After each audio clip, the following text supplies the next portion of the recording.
next year, hoping na mas marami pang teams na ma-accommodate natin at sasali. So marami na inform sa akin na sasali sila next year. Ngayon pa lang, pwede na gusto lang sumali but limited lang yung ano natin. 12 teams lang ang pwede nating i-cater. But next year, maraming team tayong i-cater. Palakihin natin yung NPPT para yung mga manlalaro ng pickleball, kasama na ako doon. Pero nagpa-practice pa lang, beginner pa lang ako.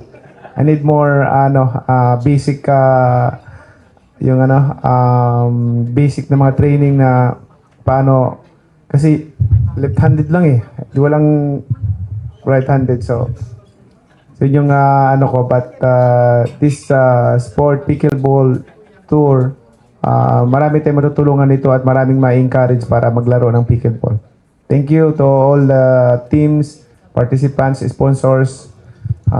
Hoping na malayo pa ang marating natin. This is just the beginning. God bless. Thanks.